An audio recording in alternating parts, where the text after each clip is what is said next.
In the creepiest looking people on television, Eric Bolling is definitely in the running for this year's trophy. This is called The Balance, which is, I guess, in keeping with Newsmax's attempts to ironically name all of their shows. Look, Joe Biden is disappointing somebody, from his failed withdrawal from Afghanistan to his horrible southern border policies. Sleepy Joe is making things worse for Americans, and they've got something to say about it. Take a listen. Those are Trumpers. Who cares? Whoa, you're a mutt for what you did to Afghanistan. You're a mutt for what you did to Afghanistan. What did he do to Afghanistan? You mutt ya. Terrible, terrible.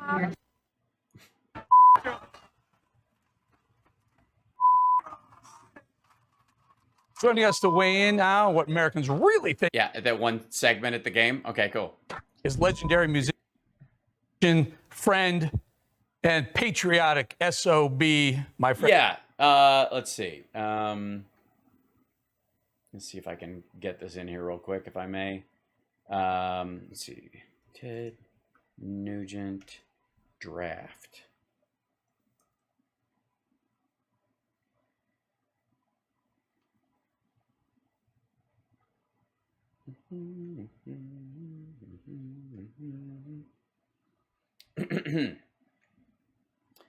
Fact checker. Ted Nugent draft dodging claim revisited. The background, regardless, last week's fact checker wrote, said that Ted Nugent registered for the draft, did not go to Canada. He is not a draft dodger. Quick Google shows the definition of draft dodger: someone who evades compulsory military service. That's right. Nugent said in 1977 High Times article that he faked symptoms and used meth before his military physical to get out of serving. But in a 2006 interview, he said he made up that story to the High Times reporter. So he lied and then lied again. To take a step back, fact checker contacted Dick Flahaven of the Selective Service System, which handles registration to verify what qualifies as draft dodging. Okay. On the other hand, if a man faked or deceptively manufactured a claim which did not represent his real situation, i.e. physical problems, that's draft dodging. In sum, avoiding the draft through illicit methods is through any licit method is legal. Avoiding service if qualified and called is not. So if your example of a man registering for the draft and showing up for his medical exam would not be avoiding the draft or avoiding serving, but if that man faked his medical results, then he would be attempting to avoid being drafted to serve in the military. In an effort to keep politics out of the discussion, fact checker did not use Nugent's name, just the case details and correspondence. Nugent's student deferment went away for reasons that are not clear. Jennifer Burke, also with the Selective, told fact checker the common reasons are: if he finished school and finished the semester, was not a full-time student, maintained good grades, did not return to school for whatever reason. Given Nugent was a touring musician, B or C are likely candidates. Regardless, it's clearly initial that the deferment was legal. Nugent said it was given he could, so he got a student deferment, is what he's saying, instead of shitting his pants. That's his backstory. But patriot nonetheless, avoided service. There you go. Also, maybe this works in there too. Hold on. Nugent.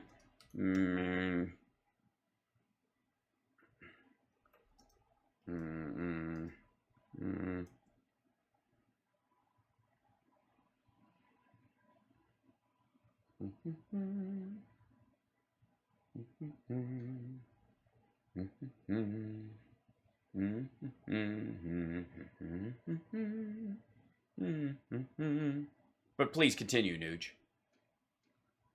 Nugent, Ted, we're hearing a lot of Joe Biden around the country lately. What's going on here? Well, Eric, if anybody knows what's going on, it's me, because I share campfires every weekend here in the swamps of Michigan during the hunting season with great American families that are working hard to earn their own way, live within their means, save for a rainy day, that love the American dream of being the best that you can be, including heroes of the military and Gold Star families who have sacrificed a loved one for freedom, because freedom ain't free. And 64 of those people were killed during the Trump administration, and you didn't utter a peep. Not a peep. Let's see. Shall we do that real quick, Ted?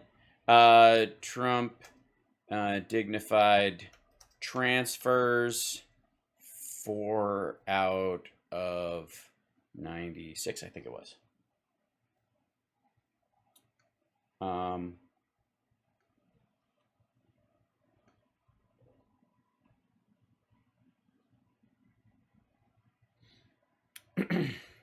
Trump stopped going to Dover Air Force Base to receive bodies after getting berated on his very first visit.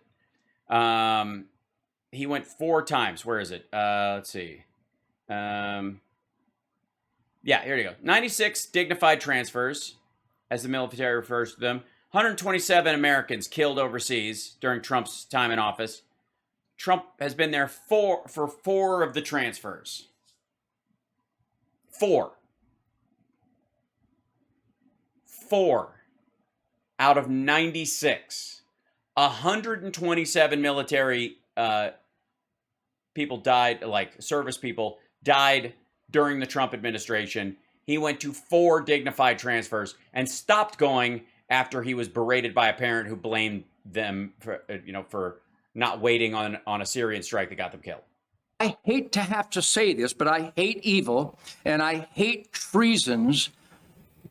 And I'm afraid that's the way America's thinking now. We hate this guy. This is a bad man. This is a soulless man. Joe Biden and his gang violate their sacred oath to the Constitution pretty much every hour on the hour.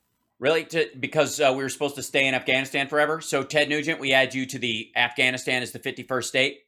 And we have had enough. So that sentiment, that battle cry against this mean, nasty traitor in the White House, it's ubiquitous across this land. People in it's totally ubiquitous. It's just everywhere. It isn't, but it is. Okay. That column hate people who aspire to be in the liability column. And this so-called president commander-in-chief has pissed off the heroes of the military and their families and all of us that know that that sacrifice is why we have an American dream. So he's dug his own hole. And first of all, you got a student deferment.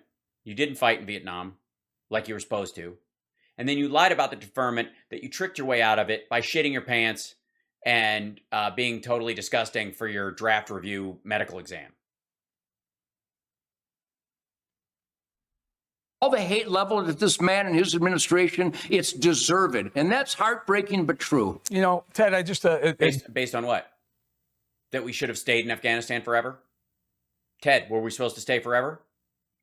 Why didn't we use the magic plan? Where was Trump's magic plan? We could have used... Why didn't we use Trump's magic plan, Ted? We could have gotten out without it costing any lives. We would have taken every nut, every bolt, every screw. Every military person, every individual. None of those nasty Afghans that helped us. But everybody else. Mini monologue at the half there. And I talked about how... Yeah, nobody watched that. I mean, don't expect your guests to watch it. Nobody is. Promised to hunt down these ISIS-K killers, and then they killed the family. All of a sudden, where's the hunting down the ISIS-K killers that took out 13 of our service members? Those people are dead. It's worse than that. We have a government. The executive, judicial, and legislative branches are supposed to be checks and balances. Now they're one big treasonous gang that are... Well, that's obviously Kavanaugh and Coney Barrett. You know, you got to understand, they were put there, Gorsuch, they were put there by Donald Trump to aid and abet Nancy Pelosi, Donald Trump, and George Soros and Joe Biden in the turning of America into a communist country. I mean, obviously. Orchestrating the invasion of America and everybody. The invasion of America? Oh, you mean the Afghans that helped us, right? The people who were supposed to leave to die in the dirt. And that was Biden. That was, Biden's biggest mistake was he wanted to actually get those folks out. I see.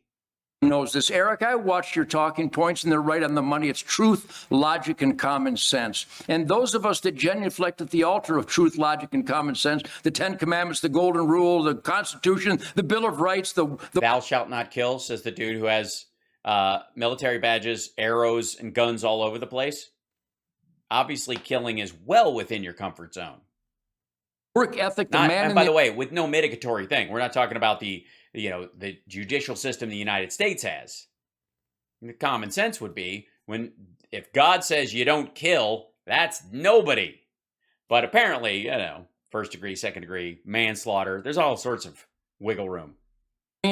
We are absolutely pissed off to the worst degree in my 73 years, and this administration is the worst enemy of America. They're orchestrating the invasion instead of fulfilling their oath to protect. The invasion? You mean bringing the Afghan families that helped us here? They're orchestrating an invasion. So we're supposed to get help from people over there. They're supposed to sacrifice their lives in some cases, or endanger their lives for sure, helping us fight terrorism in places like Afghanistan. And then when we're done, we're supposed to leave them there as that group, as one of those groups takes over, and let them be murdered. Because if we bring them back to the United States, again, Ted's in the, we got to get them out of Afghanistan. We got to keep them out of America. Get them out, keep them out, get them out, keep them out. America. It's unconscionable. Motor City, we have a border that's being flooded. We're on Did the. you just call him Motor City? You mean the Motor City Madman? You're nicknaming him Motor City? That's what we call Detroit. Conscionable. Motor City, we have a border that's being. He called him Motor City. What?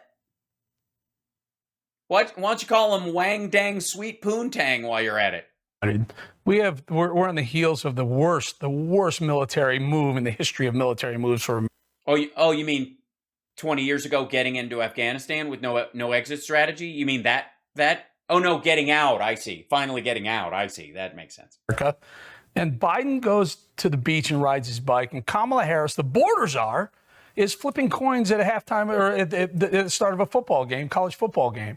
They don't. And yet they restarted all the flights back to Haiti, and they've dispersed the crowds, and they're sending them to different entry points so they can process them as quickly as possible and deal with those people that need to be returned. And most of the people who come across the border are being immediately expelled unless they have a legitimate cause to come into the country. You know, adult shit. Care about us. That really sums it up, Eric. They just don't give a damn. If you could see. Or can I float this, Ted and Eric? Perhaps you don't give a damn about the country and that you just want your way.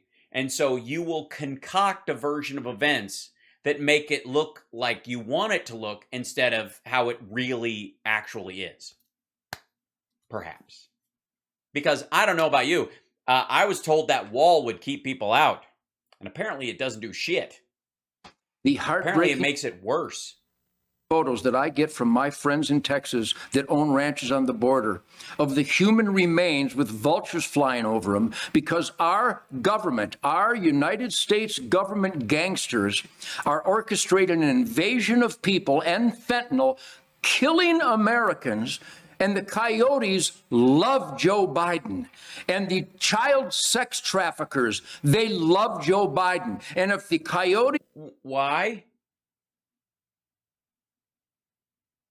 Why do they love him? And by the way, a corpse in a field because someone unsuccessfully tried to either go around the wall or out in a distant area where they couldn't make it, that person dying has to do with the Biden administration. How?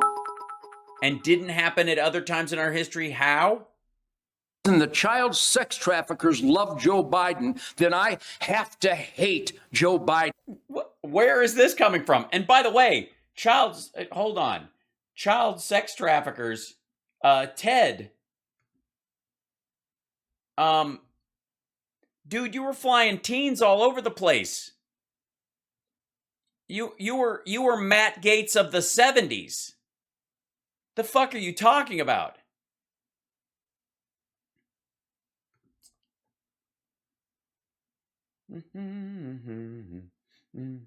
Unproven. There we go. Ted Nugent started a relationship with a 17-year-old girl when he was 30 years old in 1978. Although the Jailbait singer once said he got parental approval to date teenage girls, and a 1988 episode of the VH1 program Behind the Music claimed he became a legal guardian of one of them, we have not been able to independently verify the latter claim. And this is where this. So unproven. This is the Ted Brigham Young Nugent. It could have been whiskey. It could have been drugs, but I was a wang dang addict. I mean, I was addicted to girls, addicted. It was hopeless. It was beautiful. Soon after his divorce, Ted found a new love, a young girl from Hawaii. She was like a dream, a fantasy, exotic dream of mine to meet her. Ted was 30. She was 17. I was underage. This is her. Even back in the 70s, it wasn't really a terribly appropriate situation in most people's eyes, and now it would be criminal. Ted admits to a number of liaisons with underage girls, and while it may have raised eyebrows, it never raised the interest of local authorities. Ted charmed the girls' parents right along with his teenage lovers. In the case of Pele, her mother signed papers making Ted her legal guardian. Nugent, I got the stamp of approval of their parents because they figured better Ted Nugent than some drug-infested punk in high school. During my divorce, I met a girl by the name of Pele Massa. She's half Northern Italian, half Hawaiian. We've separated because after 7 years, we need a little space between each other, but we still see each other. We're discussing marriage. In 2018, Nugent denied that he ever adopted Massa during an appearance on the Joe Rogan Experience. The Ted-hating liberal press started quoting the High Times magazine, quoting an ex-girlfriend who claimed I adopted her. I adopted my girlfriend. What the fuck? Absolutely absurd. I didn't adopt anybody. While Nugent may have been addicted to words, there's a song to jailbait, whatever. Okay, it's very 70s. But tell me about the child sex traffickers. And if the government thinks that I'm a danger, I've never hurt anybody in my life. Nobody thinks you're a danger, Ted. Honestly. No one cares. No one is threatened by Ted Nugent. Nobody is threatened by the company Ted Nugent. As a matter of fact, the presence of Ted Nugent at a militia gathering automatically undermines its seriousness. This government is orchestrating the slaughter of Americans, flying in unknown jihadists from Afghanistan. Okay, so if you served our troops honorably and our own service people say, these are families that I work with, I know these people personally, Ted wants you to know that they're jihadis. Opening up our border. Eric, the people across this country are absolutely aghast, heartbroken, and pissed off at what these traitors in our government are doing right now. Yeah, bringing the families of Afghans who helped us in the Afghan war for 20 years out of Afghanistan, their wives and daughters, so that they're not subjugated or denied an education. It's hideous. It's, dare I say, un-American. Ted Nugent for governor of Michigan. You heard her here first. Well, I'll tell you, there's a great man who will straighten out Texas and make it Texas, and that's Colonel Allen West. I'm telling you, if we don't get rid of this Johnny-come-lately Greg Abbott, he's watching people pour into the Texas border. It's supposed to be the Republic of Texas. All right, this is not what I was expecting. This is, all right, so now Ted's attacking, now Greg Abbott is a rhino, and we got to get rid of these Republicans. Now, how did I end up in Team Ted all of a sudden? We're supposed to remember the Alamo. We're not supposed to orchestrate an invasion and turn our blind eye to it. And the people living on the border are being victimized by their own governor. This is unbelievable, Eric. Well, we'll get you. So Biden and Abbott are in it together. This couldn't be the result of massive drug use and the way it works its way through the nervous system of someone as they age, could it? Back again real soon. Ted, always good talking to you, my friend. Yeah, they have to. Sorry, Ted. You got, once you start fucking with Greg Abbott, he's a Trumper and a true believer. They got to kick you to the curb. I'm sorry. You went into cancel culture zone with the Eric Bowling Show. Pete, happy hunting season, everybody. God bless real America. Yes, sir. Yes, sir. Okay, so there's fake America and real America, and not all Americans are Americans. And how patriotic. Coming up. You just watched Newsmax. Oh, God, that's it. That's the whole thing. All right. Well, we've all learned a little bit today. We learned about, what did we learn from today's show? We learned that the Colorado rules for retention of records was followed to the letter, and that Mike Lindell and Tina Peters are two of the dumbest people on earth. We also learned that there will never be a time when Steve Bannon stops laughing at Mike Lindell, but also with his hands in Mike's pockets. Of course, and we know that Ted Nugent thinks that there are Americans that are not real Americans, mainly because they disagree with him on policy, and that makes them evil. And if anyone is guilty of the shit he bragged about being guilty of, they should be thrown in jail or killed for treason or some nonsense.